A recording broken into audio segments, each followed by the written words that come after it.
सामग्री नियंत्रण प्रणाली। सामग्री पर उचित एवं पूर्ण नियंत्रण रखने के लिए एक बड़ी निर्माणी संस्था में संपूर्ण सामग्री नियंत्रण व्यवस्था को कुछ कार्यों में विभक्त किया जा सकता है। पहला कार्य है स्टॉक नियंत्रण। दूसरा है अपेक्षित सामग्री की विशिष्ट किस्मों तथा मात्रा का सही निर्धारण एवं सूची बनाना। तीसरा है सामग्री का क्रय। चौथा है सामग्री की प्राप्ति, जांच एवं संग्रहण। पांचवा है सामग्री का निर्गमन। छठा है निर्गमित सामग्री का मूल्यांकन। और सातवां है हस्तस्थ सामग्री की जांच यानी स्टॉक टेकिंग एंड वेरिफिकेशन। किसी निर्माणी व्यवसाय में लागत लेखांकन की विधि को प्रभावकारी बनाने, सामग्री की लागत को न्यूनतम करने के लिए यह आवश्यक है कि अपेक्षित सामग्री के लिए क्रय आदेश भेजने के समय से उत्पादन विभागों को सामग्री निर्गमन करने के समय तक समस्त क्रियाओं का पूर्ण नियंत्रण रखा जाए। इसके लिए दो बातों को ध्यान में रखना आवश्यक है। प्रथम तो क्रय विभाग का संगठन तथा दूसरा है उत्पादन विभागों के साथ सहयोग। प्रथम, क्रय विभाग का संगठन। एक निर्माणी संस्था को चाहिए कि वह सामग्री क्रय के लिए एक अलग क्रय विभाग स्थापित करे। अन्य सभी विभागों की आवश्यकता अनुसार सामग्री क्रय करने का उत्तरदायित्व उसे सौंप दे। इस विभाग का स्वतंत्र अस्तित्व होने पर इसके कर्मचारी अन्य विभागों के कर्मचारी से अलग होंगे, जिनका कार्य केवल सामग्री क्रय करना ही होगा। इन कर्मचारियों द्वारा केवल क्रय संबंधी विशिष्ट कार्य जैसे परमिट है, लाइसेंस प्राप्त करना है, परिवहन की व्यवस्था करना है, सामग्री पूर्ति के स्रोतों की जानकारी प्राप्त करना है, मूल्यों की प्रवृत्ति का अनुमान लगाना है, ये सब किए जाने पर वे इसके विशेषज्ञ हो जाएंगे, जिससे उत्पादन विभागों को उचित मूल्य पर अच्छी किस्म की सामग्री कम लागत पर अविलंब प्राप्त होती रहेगी। उत्पादन विभागों को सामग्री की आवश्यकताओं की पूर्ति हेतु यदि सामग्री के क्रय को एक विभाग में ही केंद्रित कर दिया जाता है तो सामग्री की अनेक मदें एक साथ क्रय करने पर निर्माणी संस्था को मूल्यों एवं परिवहन व्ययों पर अनेक मित व्यवताओं का भी लाभ प्राप्त होता है, जिससे सामग्री की लागत और परिणाम स्वरूप उत्पादन लागत कम हो जाती है। दूसरा है उत्पादन विभागों में समन्वय, कोऑर्डिनेशन अमंग प्रोडक्शन डिपार्टमेंट्स। अधिकांश सामग्री तथा स्टोर का उपयोग उत्पादन विभागों द्वारा किया जाता है। अतः यह आवश्यक है कि क्रय विभाग तथा उत्पादन विभागों के मध्य पूर्ण सहयोग हो।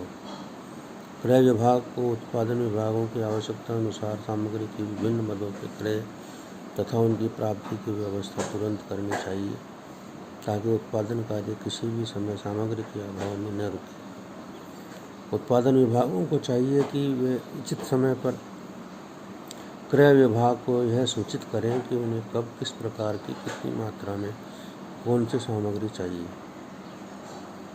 इन दोनों तथ्यों के अलावा सामग्री नियंत्रण के उद्देश्य की प्राप्ति के लिए सामग्री नियंत्रण संबंधी विभिन्न क्रिया जैसे क्रय है, प्राप्ति की जांच है, परीक्षण है, लेखांकन है, भुगतान है, इसमें प्रभावकारी सहयोग समन्वय अत्यंत आवश्यक है। इसके लिए सामग्री नियंत्रण व्यवस्था संबंधी कार्यों का विभाजन आवश्यक है। इस विभाजन के आधार पर ही संपूर्ण सामग्री नियंत्रण व्यवस्था का कार्य किया जाता है। सबसे पहला है स्टॉक नियंत्रण। इसका उद्देश्य यह निश्चित करना है कि अनावश्यक रूप से बड़ी मात्रा में सामग्री का स्टॉक एकत्रित किए बिना उत्पादन की आवश्यकताओं की पूर्ति हेतु सामग्री की पर्याप्त मात्रा बनी रहे। इसके लिए आवश्यक अपेक्षित सामग्री का पहले से अनुमान लगाना आवश्यक है। इसके लिए पूंजी की उपलब्धता को ध्यान में रखना होगा। उचित भंडारण के लिए स्थान, अन्य सुविधाओं की उपयोगिता को भी ध्यान में रखना होगा। मूल्यों में उतार चढ़ाव, मौसम संबंधी बातें जैसे गन्ना, जूट, कपास के उद्योगों की दशा में होता है। उपलब्ध होने की दशाएं, खुले बाजार में उपलब्ध है या नियंत्रित है आपूर्ति, उसका क्षय होना, नष्ट होना, अप्रचलन की संभावना, इन सब बातों का ध्यान रखा जाएगा। उत्पादन विभाग तथा योजना विभाग मिलकर यह तय करते हैं किसी वस्तु की कितनी इकाइयों का उत्पादन करना संभव हो सकेगा और इस संभावित उत्पादन मात्रा के लिए किस प्रकार की कुल कितनी मात्रा में सामग्री का उपयोग किया जाएगा। इस आधार पर सामग्री बजट तैयार किया जाता है, जिसको ध्यान में रखकर एक निश्चित अवधि में सामग्री के स्टॉक की मात्रा का न्यूनतम स्तर, अधिकतम स्तर, पुनः आदेश स्तर, इनका निर्धारण किया जाता है। अधिकतम स्टॉक स्तर यानी मैक्सिमम स्टॉक लेवल। किसी भी मद के संबंध में अधिकतम स्टॉक स्तर वह सीमा है जिससे अधिक मात्रा संग्रहालय में साधारणतः नहीं आने दी जाती। संग्रहालय में सामग्री की किसी भी मद की वास्तविक मात्रा न्यूनतम तथा अधिकतम सीमाओं के मध्य बनी रहती है। अधिकतम सीमा के अभाव में पूंजी का अनावश्यक कार्यों में व्यय होने का भय रहता है। आवश्यकता से अधिक सामग्री प्राप्त होने से संग्रहण की व्यवस्था नहीं हो पाती। अधिक समय तक सामग्री का उपयोग न होने से उसके अप्रचलन का भी भय रहता है। इसको निर्धारित करने के लिए कुछ तत्वों का विशेष रूप से ध्यान रखा जाना चाहिए, जैसे उपभोग की दर। यदि सामग्री का उपभोग अधिक मात्रा में होता है तो अधिकतम स्टॉक स्तर अधिक ऊंचा होगा एवं कम उपभोग होने पर यह स्तर कम ऊंचा होगा। दूसरा, वस्तु का गुण व किस्म। यदि वस्तु शीघ्र ही खराब न होती हो तो उसका अधिकतम स्तर अधिक ऊंचा रखा जा सकता है, परंतु जो वस्तु शीघ्र ही खराब होने वाली हो उसका स्तर नीचा ही रखा जाएगा। आदेशित वस्तु प्राप्त करने का समय। यदि आदेशित वस्तु को प्राप्त करने में अधिक समय लगने की संभावना है तो उसका अधिकतम स्तर ऊंचा, जबकि यह समय कम लगने की संभावना है तो यह स्तर नीचा रखा जाए। संग्रहालय की व्यवस्था। संग्रहालय बड़ा होने की स्थिति में यह स्तर ऊंचा रखा जा सकता है, परंतु यदि संग्रहालय छोटा है तो इसका स्तर नीचा रखा जाना चाहिए। सामग्री के मूल्यों में परिवर्तन। यदि किसी वस्तु के मूल्यों में उतार चढ़ाव होते हैं तो उसकी अधिकतम सीमा ऊंची रखी जाएगी, जिससे वस्तु के बाजार भाव कम होने पर अधिक सामग्री का स्टॉक रखा जा सकता है। उपलब्ध पूंजी।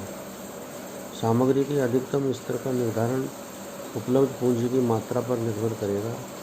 अधिक पूंजी उपलब्ध होने पर यह स्तर ऊंचा रखा जा सकता है, अधिक पूंजी नहीं हो तो यह स्तर नीचा रखा जाना चाहिए। ब्याज की दर।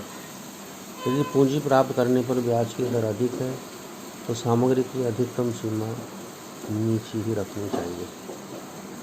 अप्रचलन का भय। वस्तु के शीघ्र ही अप्रचलित होने का भय है तो अधिकतम स्तर नीचा रखना होगा। सामग्री का बीमा व्यय। संग्रहित सामग्री का प्रायः बीमा करा लिया जाता है। यदि बीमा व्यय अधिक है तो सामग्री का अधिकतम स्तर नीचा रखा जाएगा। सरकारी नीति। यदि सरकार द्वारा किसी वस्तु को संग्रह करने की अधिकतम सीमा निर्धारित कर दी गई है तो इस सीमा से अधिक मात्रा में सामग्री को संग्रहित नहीं किया जा सकता। ये था सामग्री स्टॉक नियंत्रण में अधिकतम स्टॉक स्तर यानी मैक्सिमम स्टॉक लेवल।